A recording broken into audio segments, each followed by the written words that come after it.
اعوذ باللہ السمیع العلیم من الشیطان الرجیم من حمزہ ونفخہ ونفثہ بسم اللہ الرحمن الرحیم الحمدللہ رب العالمین والصلاة والسلام علی اشرف الانبیاء والمرسلین اما بعد رب اشرح لی صدری ویسر لی امری واحلل عقدۃ من لسانی یفقہوا قولی۔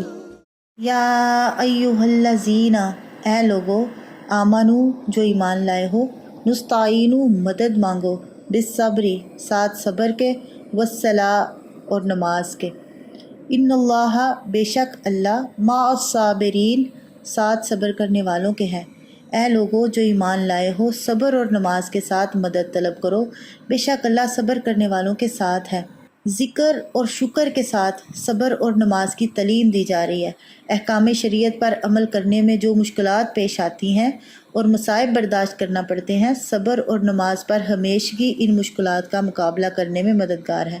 رسول اللہ صلی اللہ علیہ وسلم نے فرمایا، مسلم کی حدیث ہے، مومن کا معاملہ عجیب ہے کیونکہ اس کا سارا کام ہی خیر ہے اور یہ چیز کسی اور کو حاصل نہیں۔ خیر اس طرح کہ اگر اسے کوئی خوشی پہنچے تو شکر کرتا ہے اور وہ اس کے لیے خیر ہے، اور اگر تکلیف پہنچے تو صبر کرتا ہے اور وہ بھی اس کے لیے خیر ہے۔ صبر سے انسان بہت سی مشکلات پر قابو پا لیتا ہے، اور نماز ان حالات میں نفس انسانی کو اطمینان بخشتی ہے، بندہ کا اللہ پر توکل بڑھتا ہے، اور یہی توکل مشکلات میں ثابت قدم رہنے کے لیے ایک بہت بڑا سہارا ثابت ہوتا ہے۔ ان اللہ مع الصابرین، بے شک اللہ ساتھ صبر کرنے والوں کے ہیں۔ اللہ کے صبر کرنے والوں کے ساتھ ہونے کا مطلب یہ ہے کہ ایسے لوگوں کو اللہ تعالیٰ کی طرف سے اعانت، مدد اور توفیق نصیب ہوتی رہتی ہے، اور خصوصی ساتھ، یعنی جسے اللہ کا ساتھ مل جائے اسے کیا غم ہے۔ جیسے نبی صلی اللہ علیہ وسلم نے ابو بکر رضی اللہ عنہ سے فرمایا، لا تحزن ان اللہ معنا، سورۃ توبہ کی آیت ہے، غم نہ کر، بے شک اللہ ہمارے ساتھ ہے۔ تو مقصد یہ ہے کہ صبر کرو تاکہ تمہیں اللہ تعالیٰ کا ساتھ نصیب ہو جائے۔ وَلَا تَقُولُوا، اور نہ کہو، لِمَن يُقْتَلُ، جو شخص مارے جائیں، فی سبیل اللہ، اللہ کی راہ میں، اموات، کہ وہ مردے ہیں، بل احیاء، بلکہ وہ زندہ ہیں، وَلَکِن لَا تَشْعُرُونَ، اور لیکن تم نہیں سمجھتے۔ اور ان لوگوں کو جو اللہ کے راستے میں قتل کیے جائیں مت کہو کہ مردے ہیں، بلکہ زندہ ہیں، اور لیکن تم نہیں سمجھتے۔ کیونکہ موت کا لفظ اور اس کا تصور انسان کے ذہن پر ایک ہمت شکن اثر ڈالتا ہے، اور لوگوں میں جذبہ جہاد فی سبیل اللہ کے سرد پڑ جانے کا اندیشہ ہوتا ہے، لہٰذا شہداء کو مردہ کہنے سے روک دیا گیا۔ جہاد میں سب سے بڑی مصیبت جان کا جانا ہے۔ اس پر صبر کی تلقین اس طرح فرمائی کہ اللہ کی راہ میں قتل ہونے والے کو مت کہو کہ وہ مردے ہیں، بلکہ وہ زندہ ہیں، مگر تم اس زندگی کو نہیں سمجھتے۔ سورہ آل عمران کی آیت نمبر 169 میں شہداء کی اس زندگی کے عیش و آرام کا ذکر ہے۔ معلوم ہوا کہ وہ زندگی دنیاوی زندگی نہیں، نہ ہم اسے سمجھ سکتے ہیں۔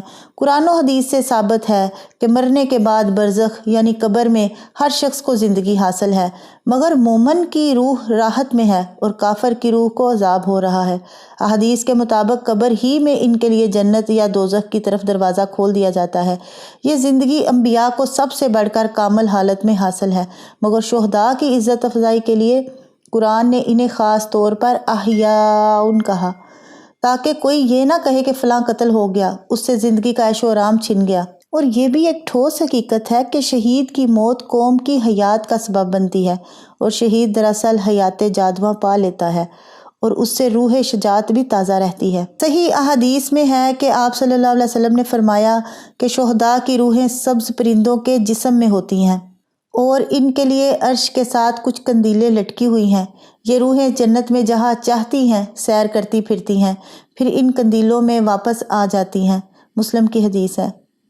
وَلَنَبْلُوَنَّكُمْ بِشَيْءٍ مِّنَ الْخَوْفِ، اور ضرور آزمائش کی جائے گی تمہاری ساتھ چیزوں کے، خوف سے، والجوع، اور بھوک سے، وَنَقْصٍ مِّنَ الْأَمْوَالِ، اور مالوں کی کمی سے، وَالْأَنفُسِ، اور جانوں سے، وَالثَّمَرَاتِ، اور پھلوں سے، وَبَشِّرِ الصَّابِرِينَ، اور خوشخبری دے دیجئے صبر کرنے والوں کو۔ اور یقیناً ہم تمہیں خوف اور بھوک اور مالوں اور جانوں اور پھلوں کی کمی میں سے کسی نہ کسی چیز کے ساتھ ضرور آزمائیں گے، اور صبر کرنے والوں کو خوشخبری دے دیجئے۔ مصیبت ہر اس چیز کو کہتے ہیں جس سے انسان کو اذیت پہنچے، خواہ وہ کتنی ہی معمولی کیوں نہ ہو۔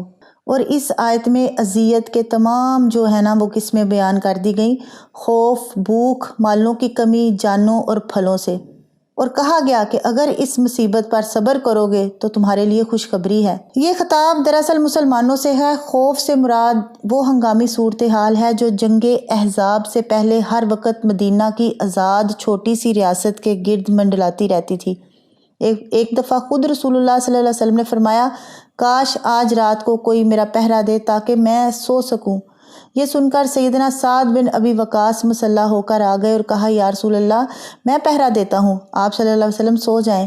چنانچہ آپ صلی اللہ علیہ وسلم نے اس طرح آرام فرمایا، بخاری کی حدیث ہے۔ اور ایک رات اہل مدینہ نے ایک خوفناک آواز سن کر گھبرا گئے۔ پھر وہ اس آواز کی طرف روانہ ہوئے تو دیکھا کہ رسول اللہ صلی اللہ علیہ وسلم ادھر سے واپس آ رہے ہیں۔ آپ صلی اللہ علیہ وسلم ان سے پہلے ہی اس آواز کی جانب روانہ ہو گئے تھے اور خبر معلوم کر کے آ رہے تھے۔ آپ صلی اللہ علیہ وسلم نے لوگوں سے کہا، ڈرو نہیں، یہ بخاری کی حدیث ہے۔ اور اس دور میں جو مسلمانوں کی معاشی تنگ دستی کا حال وہ تو درج ذیل احادیث سے معلوم ہوتا ہے۔ سیدنا ابو ہریرہ بیان کرتے ہیں رضی اللہ تعالیٰ عنہ کہ میں نے صفہ والوں میں 70 آدمی ایسے دیکھے جن کے پاس چادر تک نہ تھی، یا تو فقط تہبند تھا یا فقط کمبل جسے انہوں نے گردن سے باندھ رکھا تھا، جو کسی کی آدھی پنڈلیوں تک پہنچتا اور کسی کے ٹخنوں تک، جسے وہ اپنے ہاتھ سے سمیٹتے رہتے اس ڈر سے کہ کہیں ان کا سطر نہ کھل جائے، بخاری کی حدیث ہے۔ سیدہ عائشہ رضی اللہ عنہا نے اپنے بھانجے عروہ بن زبیر رضی اللہ تعالیٰ عنہ سے کہا کہ میرے بھانجے، ہم پر ایسا وقت گزر چکا ہے کہ ہم ایک چاند دیکھتے، پھر دوسرا چاند، پھر تیسرا چاند، یعنی 2 مہینے آپ صلی اللہ علیہ وسلم کے گھر میں آگ نہیں جلتی تھی۔ عروہ نے کہا، خالہ، پھر آپ کا گزر کس چیز پر ہوتا تھا؟ سیدہ عائشہ رضی اللہ عنہا نے فرمایا، انہی 2 کالی چیزوں یعنی کھجور اور پانی پر۔ اتنا ضرور تھا کہ چند انصاری لوگ آپ کے ہمسائے تھے جن کے پاس بکریاں تھیں، وہ آپ صلی اللہ علیہ وسلم کے لیے بکریوں کا دودھ تحفے کے طور پر بھیجا کرتے تھے، جس سے ہم آپ صلی اللہ علیہ وسلم کو بھی پلاتے، بخاری کی حدیث ہے۔ سیدنا ابو ہریرہ رضی اللہ عنہ روایت کرتے ہیں کہ رسول اللہ صلی اللہ علیہ وسلم کی آل پر آپ صلی اللہ علیہ وسلم کی وفات تک ایسا زمانہ نہیں گزرا کہ انہوں نے مسلسل 3 دن پیٹ بھر کر کھانا کھایا ہو، بخاری کی حدیث ہے۔ سیدنا ابو ہریرہ رضی اللہ عنہ فرماتے ہیں کہ مجھے بھوک لگی ہوئی تھی، مجھے سیدنا عمر رضی اللہ عنہ ملے تو ان سے کہا کہ قرآن پاک کی فلاں آیت وَيُطْعِمُونَ الطَّعَامَ عَلَىٰ حُبِّهِ مِسْكِينًا وَيَتِيمًا وَأَسِيرًا مجھے پڑھ کر سناؤ۔ وہ اپنے گھر میں گئے اور یہ آیت مجھے پڑھ کر سنائی اور سمجھائی، آخر میں وہاں سے چلا اور تھوڑی ہی دور گیا تھا کہ بھوک سے بحال ہو کر اوندے منہ گر پڑا۔ اتنے میں کیا دیکھتا ہوں کہ رسول اللہ صلی اللہ علیہ وسلم میرے سرہانے کھڑے ہیں۔ آپ صلی اللہ علیہ وسلم نے میرا ہاتھ پکڑ کر مجھے اٹھایا اور پہچان گئے کہ بھوک کے مارے میرا یہ حال ہے۔ آپ مجھے گھر لے گئے اور میرے لیے دودھ کا پیالہ لانے کا حکم دیا۔ میں نے دودھ پیا، پھر فرمایا ابو ہریرہ اور پی۔ میں نے اور پیا، پھر فرمایا اور پی۔ میں نے اور پیا حتیٰ کہ میرا پیٹ تن کر سیدھا ہو گیا۔ پھر میں سیدنا عمر رضی اللہ عنہ سے ملا اور اپنا حال بیان کیا اور کہا کہ اللہ تعالیٰ نے میری بھوک دور کرنے کے لیے ایسے شخص کو بھیج دیا جو آپ سے اس بات کے زیادہ لائق تھے۔ اللہ کی قسم، میں نے آپ سے جون سی آیت پڑھ کر سنانے کو کہا تھا وہ مجھے آپ سے زیادہ یاد تھی۔ سیدنا عمر رضی اللہ عنہ کہنے لگے، اللہ کی قسم، اگر میں اس وقت تمہیں گھر لے جا کر کھانا کھلاتا تو سرخ اونٹوں کے ملنے سے بھی زیادہ خوشی ہوتی، بخاری کی حدیث ہے۔ سعد بن ابی وقاص رضی اللہ عنہ کہتے ہیں کہ میں پہلا عرب ہوں جس نے اللہ کی راہ میں تیر چلایا اور ہم نے اپنے تئیں اس وقت جہاد کرتے پایا جب ہم کو حبلہ اور ثمر یعنی کانٹے دار درخت کے پتوں کے سوا اور خوراک نہ ملتی۔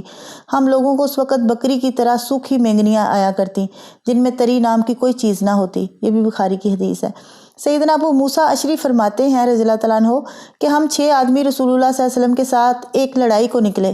سواری کے لیے ہم سب کے پاس ایک ہی اونٹ تھا اور باری باری اس پر سوار ہوتے اور چلتے چلتے ہمارے پاؤں پھٹ گئے۔ میرے تو پاؤں پھٹ کر ناخن بھی گر پڑے، اس حال میں کہ ہم پاؤں پر چیتھڑے لپیٹ لیتے۔ اسی لیے اس لڑائی کا نام غزوہ ذات الرقاع یعنی چیتھڑوں والی لڑائی پڑ گیا، یہ بھی بخاری کی حدیث ہے۔ سیدنا جابر بن عبداللہ انصاری رضی اللہ تعالیٰ عنہ کہتے ہیں کہ آپ صلی اللہ علیہ وسلم نے ایک لشکر سمندر کے کنارے بھیجا جس میں 300 آدمی اور سردار ابو عبیدہ بن جراح رضی اللہ تعالیٰ عنہ تھے۔ ہمارا راشن ختم ہو گیا تو ابو عبیدہ رضی اللہ عنہ نے حکم دیا کہ سب لوگ اپنا اپنا بچا ہوا راشن ایک جگہ جمع کریں۔ یہ سارا راشن کھجور کے 2 تھیلے تھے۔ ابو عبیدہ رضی اللہ عنہ نے اس سے تھوڑا تھوڑا کھانے کو دیتے رہے۔ جب وہ بھی ختم ہو گیا تو ہمیں روزانہ صرف ایک کھجور کھانے کو ملا کرتی۔ وہب نے جابر سے پوچھا بھلا ایک کھجور سے کیا بنتا ہوگا؟ جابر کہنے لگے وہ ایک کھجور بھی غنیمت تھی، جب وہ بھی نہ رہی تو ہمیں اس کی قدر معلوم ہوئی۔ پھر ہم سمندر پر پہنچے تو کیا دیکھتے ہیں کہ ایک بہت بڑی مچھلی ٹیلے کی طرح پڑی ہے۔ سارا لشکر 18 دن اس کا گوشت کھاتا رہا۔ جب ہم چلنے لگے تو ابو عبیدہ رضی اللہ عنہ نے حکم دیا کہ اس کی 2 پسلیاں کھڑی کی جائیں۔ وہ اتنی اونچی تھی کہ اونٹ پر کجاوا کسا گیا تو وہ ان کے نیچے سے نکل گیا۔ بخاری کی حدیث ہے۔ خوف کے علاوہ فاقہ، جان مال اور پھلوں میں خسارہ، یہ سب ایسی صورتیں ہیں جو اسلام کی راہ میں رسول اللہ صلی اللہ علیہ وسلم اور صحابہ کرام کو پیش آتی رہی ہیں، اسی لیے انہیں صبر اور نماز سے مدد لینے کی ہدایت کی گئی۔ الذین اذا اصابتہم، اور وہ لوگ جب پہنچتی ہے ان کو مصیبت، کوئی مصیبت، قالو، کہتے ہیں، ان للہ، بے شک اللہ ہی کے لیے ہے، وَإِنَّا إِلَيْهِ راجعون، اور بے شک ہم اسی ہی کی طرف لوٹنے والے ہیں۔ وہ لوگ کہ جب انہیں کوئی مصیبت پہنچتی ہے تو کہتے ہیں بے شک ہم اللہ کے ہیں اور بے شک ہم اسی کی طرف لوٹنے والے ہیں۔ اِنَّ لِلَّهِ وَإِنَّا إِلَيْهِ راجعون، یہ ایک ایسا کلمہ ہے کہ دل کی حاضری سے کہا جائے تو اس میں اس بات کا اظہار بھی ہے کہ ہم اللہ ہی کی ملکیت ہیں اور اس کے بندے ہیں، اور اس کا بھی کہ ہمیں ہر حال میں اس کے پاس واپس جانا ہے، وہ جب چاہے جسے چاہے واپس بلائے۔ اس پر شکوہ شکایت کا کیا موقع؟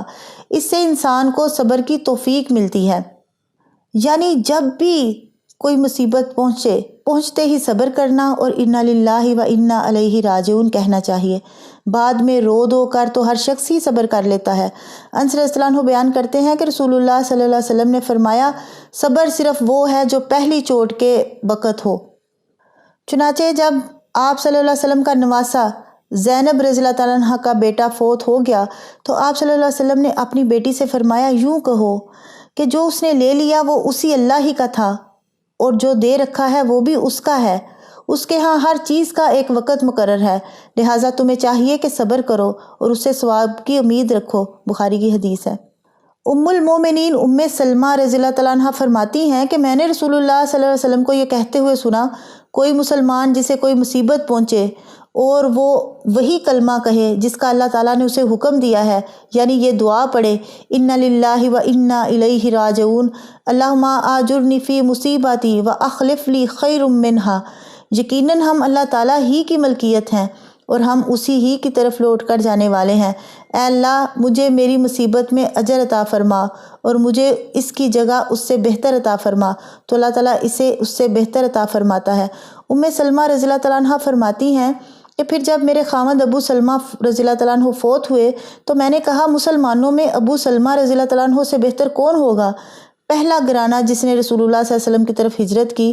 پھر میں نے یہ والے کلمات کہے تو اللہ تعالیٰ نے ان کی جگہ مجھے رسول اللہ صلی اللہ علیہ وسلم عطا فرما دیے۔ مسلم کی حدیث ہے۔ آخر دعوانا ان الحمد للہ رب العالمین۔